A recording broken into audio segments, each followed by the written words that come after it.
어제에 이어서 오늘 말씀도 시편 89편의 말씀인데 오늘은 두 번째 단락을 함께 묵상하겠습니다. 19절부터 37절까지가 두 번째 단락입니다. 신탁에 관한 내용을 담고 있는데 이 신탁이라는 것은 하나님이 사람을 통해 뜻을 전하거나 또는 사람의 질문에 응답하시는 것을 말합니다. 특별히 오늘 본문은 하나님과 다윗이 맺은 그 언약 안에서 일어났던 신탁을 담고 있습니다. 19절 처음 부분을 보면 그때에 라는 어떤 특정한 시간을 말하고 있습니다. 바로 사무엘하 7장의 내용을 말하는 것인데 다윗이 하나님을 위해 집을 짓고자 했을 때에 이 나단 선지자를 통해 하나님께서 말씀하십니다. 환상 중에 나단 선지자에게 나타나셔서 다윗이 가는 곳곳마다 함께 하시겠다 말씀하십니다. 그렇게 말씀하시면서 특별히 오늘 19절의 말씀처럼 내가 능력 있는 자에게는 돕는 힘을 더하시겠다 하셨습니다. 내가 능력 있는 자에게 돕는 힘을 더하신다. 이 말이 세상적인 능력이 출중한 자를 하나님이 돕는 것인가? 그렇게 생각이 되지만 그러나 그런 의미로 쓰여진 것이 아닙니다. 여기서 말하는 능력 있는 자는 다윗을 말하는 것이고 돕는 힘을 더하신다라는 뜻은 이스라엘을 통치할 만한 힘을 하나님께서 허락하시겠다라는 이야기입니다. 다시 말해서 다윗이 이스라엘을 통치할 만한 힘을 하나님께서 허락하신다라는 것입니다. 우리도 이 세상을 통치할 힘과 능력은 오직 하나님께로부터 오는 것임을 기억해야 합니다. 그래서 우리가 이 세상의 지도자들을 위해서 기도해야 한다는 것이죠. 세상의 지도자들이 하나님을 바로 알고 하나님을 경외하는 그런 일들로 인해서 하나님께서 지혜를 허락하여 주셔야 한다는 것입니다. 하나님을 바로 알고 하나님을 경외하는 마음으로 지도자들이 이 나라를 다스려 갈 때 이 나라는 하나님의 은혜가 풍성한 나라가 되는 줄 믿습니다. 사랑하는 성도 여러분, 오늘 이 새벽에 나와 기도하실 때에 나라의 지도자들을 위해서도 기도하시기 바랍니다. 하나님을 바로 알고 하나님을 경외하는 마음을 가질 수 있도록 기도하시기 바랍니다. 그럴 때에 하나님께서 부어주시는 힘과 능력, 나라를 잘 다스릴 수 있는 지혜를 하나님께서 허락하여 주셔서 이 나라가 하나님의 풍성한 은혜를 경험하게 되는 줄 믿습니다. 다음 구절에서도 이 백성 중에서 택함 받은 자라는 이야기를 하고 있습니다. 이 말은 다윗을 지칭해서 하는 말입니다. 20절의 말씀을 읽으면 좀 더 그 사람이 누구인지 명확하게 알 수가 있는데 제가 20절의 말씀을 읽겠습니다. 내가 내 종 다윗을 찾아내어 나의 거룩한 기름을 그에게 부었도다. 하나님은 사무엘에게 명령하십니다. 그래서 다윗을 찾아가 기름을 부으라 말씀하십니다. 사무엘은 이새의 집안으로 찾아가서 기름을 붓기 위해서 이새의 아들들을 보았지만 전혀 누구에게 기름을 부어야 할지 알지 못했습니다. 그저 외모만 보고 그의 중심을 보지 못한 채 기름을 부으려고 했지만 하나님은 이미 택한 그런 이스라엘 왕이 있었습니다. 그가 바로 다윗이었습니다. 다윗은 하나님께서 택하신 이스라엘의 왕이었고 택한 하나님의 용사였습니다. 그래서 이후에 다윗이 하는 그런 일들을 보면 어떻게 하나님께서 다윗을 택하게 되었는가 그 사실을 알게 됩니다. 다윗은 하나님을 참된 주인으로 섬기면서 하나님의 말씀을 따르며 살았던 왕이었습니다. 그래서 다윗은 가는 곳곳마다 하나님의 보호하심을 또 하나님의 인도하심을 경험하며 살았습니다. 때로는 그가 위험에 처할 때도 있었습니다. 23절의 말씀처럼 다윗을 미워하는 자들이 있었고 다윗을 대적하는 자들도 여기저기에 있었습니다. 그러나 하나님께서 그때마다 다윗을 강하게 지켜주셨습니다. 보호하셨고 피할 길도 열어주셨습니다. 그 어렵고 힘든 상황 속에서 다윗은 하나님의 강하고 능하신 손을 경험했고 특별히 하나님의 인도하심을 경험하면서 더욱더 하나님과 더 가까운 관계가 더 가까워지는 그런 일들이 일어났습니다. 특별히 24절에 이렇게 이야기하고 있습니다. 제가 읽겠습니다. 나의 성실함과 인자함이 그와 함께하리니 내 이름으로 말미암아 그의 뿔이 높아지리로다. 단지 보호하시고 인도하실 뿐만 아니라 하나님의 성실함과 인자함이 늘 다윗과 함께 하셨기 때문에 하나님으로 말미암아 다윗이 더 다윗이 더 영화롭게 되는 그런 놀라운 일들이 일어났습니다. 다윗의 이름이 높여지고 다윗이 영화롭게 되는 일들이 있었다라는 것이죠. 사람들이 다윗을 통해서 하나님의 영광을 바라보게 되었고 다윗이 곧 하는 것마다 형통의 은혜를 누렸기 때문에 다윗을 중심으로 사람들이 몰려들기 시작했습니다. 다윗이 높아지고 영화롭게 된 것은 전적으로 하나님이 함께 하셨기 때문입니다. 우리가 가는 길도 마찬가지입니다. 하나님께서 함께 하셔야 한다는 것이죠. 다윗이 경험했던 그 놀라운 하나님의 풍성한 은혜를 우리도 경험하기 위해서는 하나님이 우리의 삶 속에 함께 하셔야 한다는 것입니다. 그렇게 하기 위해서는 다윗이 하나님을 온전히 의지하면서 온전히 하나님의 말씀을 따랐던 것처럼 우리도 하나님을 의지하며 하나님의 말씀을 따라 살려고 할 때에 함께 하시는 하나님의 은혜를 누리게 된다라는 것입니다. 우리가 하는 그 모든 일들마다 하나님께서 힘을 더하시고 능력을 더하시며 또 그 일들을 통해서 우리의 이름이 높아지고 또 영화롭게 하신다라는 것입니다. 전적으로 하나님을 의지하는 우리 모두가 되기를 소망합니다.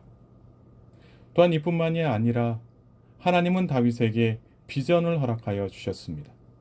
25절의 말씀을 보면 하나님은 다윗을 통해 이스라엘 땅이 더 확장될 것이다 말씀하셨습니다.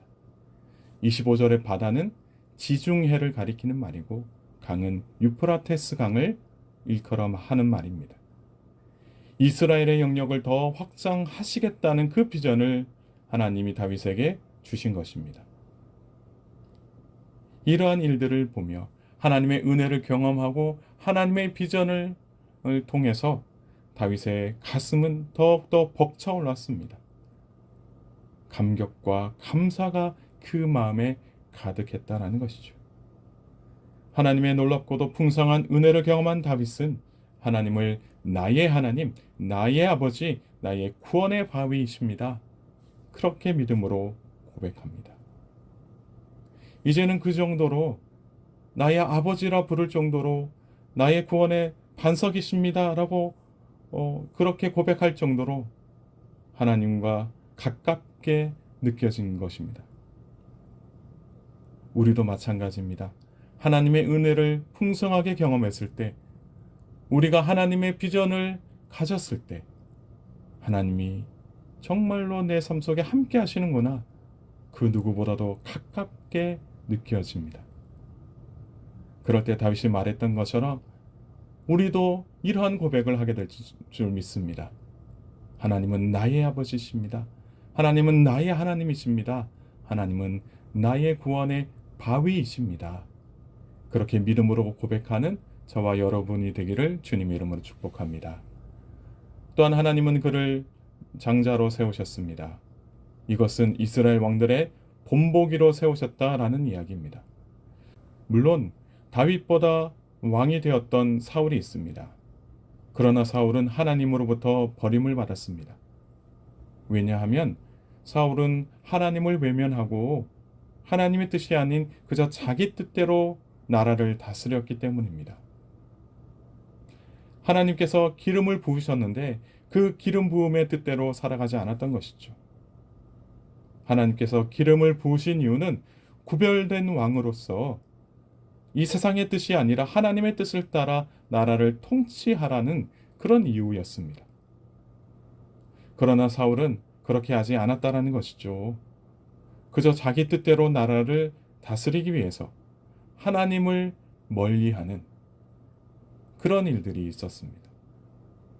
반대로 다윗은 그 기름 부음의 뜻대로 하나님을 주인으로 삼아 나라를 통치했다라는 것입니다. 그래서 하나님은 이 다윗을 이스라엘 왕들의 본보기로 삼으셨습니다. 이뿐만이 아닙니다. 다윗과 맺은 그 언약들 후손들에게도 적용된다라는 것이죠. 후손들에게도 적용되는 영원한 언약을 다윗에게 주신 것입니다. 그러나 만일의 경우 다윗의 자손들이 하나님의 그 말씀을 따르지 않고 율례를 지키지 않을 때에는 하나님께서는 철저하게 징계하시겠다 말씀하셨습니다.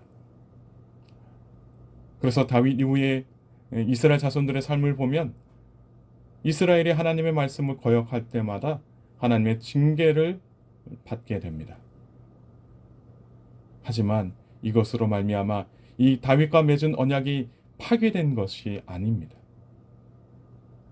다윗과 맺은 언약은 영원한 언약이다 라고 말씀하십니다.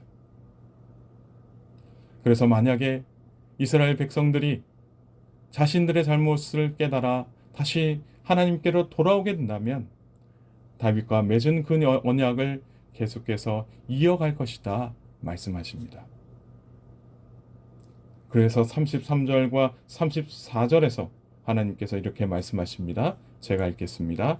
그러나 나의 인자함을 그에게서 다 거두지는 아니하며 나의 성실함도 패하지 아니하며 내 언약을 깨뜨리지 아니하고 내 입술에서 낸 것은 변하지 아니하리로다. 이스라엘이 하나님 앞에서 범죄하여 징계를 받지만 이것으로 하나님과의 관계가 끝나는 것이 아닙니다.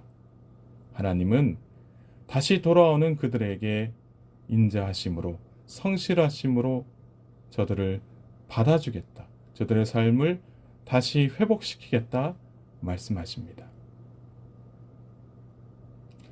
하나님은 언약을 깨뜨리지 아니하시는 분이시고 특별히 다윗에게 했던 그 말씀들을 다 지키시는 분이십니다. 그래서 하나님은 나의 거룩함으로 한 번 맹세하였은즉 다윗에게 거짓말을 하지 아니하겠다라고 말씀하신 것입니다. 사랑하는 성도 여러분, 비록 우리가 살면서 많은 죄악 속에 살아갈 때가 있습니다. 한 번 맺은 언약을 깨뜨리지 아니하시고 다시 돌아온 백성들에게 베풀어 주셨던 그 하나님의 풍성한 은혜가 저와 여러분에게 있기를 간절히 소망합니다. 오늘 이 주신 말씀을 통해서 우리가 알 수 있는 것이 두 가지가 있습니다. 첫째는 하나님을 신뢰하고 하나님의 말씀을 따르는 자들에게 하나님께서 풍성한 은혜를 베풀어 주신다라는 것입니다. 다윗을 통해서 보았듯이 하나님은 자신을 의지하는 자들과 함께 하시며 은혜를 베풀어 주십니다. 강하고 의로우신 손으로 다윗을 견고하게 하시고 필요할 때마다 다윗에게 새 힘을 주셨던 것처럼 오늘 저와 여러분에게도 정말로 이러한 은혜가 있기를 소망합니다. 둘째는 한 사람을 통해 그의 가문이, 그의 후손들이 하나님의 은혜를 경험하게 되었습니다. 다윗을 통해 그의 왕조가 견고하게 세워지며 그의 후손들이 하나님의 인자하심과 성실하심을 끝까지 경험하게 됩니다. 이로 말미암아 알 수 있는 것은 우리의 믿음이 우리뿐만이 아니라 우리의 후손들에게도 영향을 끼칠 수 있다라는 사실을 알게 됩니다. 그래서 우리의 가문을 하나님께서 늘 지켜주시기를 기도하며 살아가는 오늘 하루가 되기를 주님의 이름으로 축복합니다. 함께 기도하시겠습니다. 하나님 아버지, 풍성한 은혜와 사랑에 감사드립니다. 특별히 이 새벽에 나와 하나님께 새벽 제단을 쌓게 하시니 감사드립니다. 이 다윗이 맺은 이 언약들을 통해서 어떠한 일들이 이루어지는가 깨닫게 하심도 감사드립니다.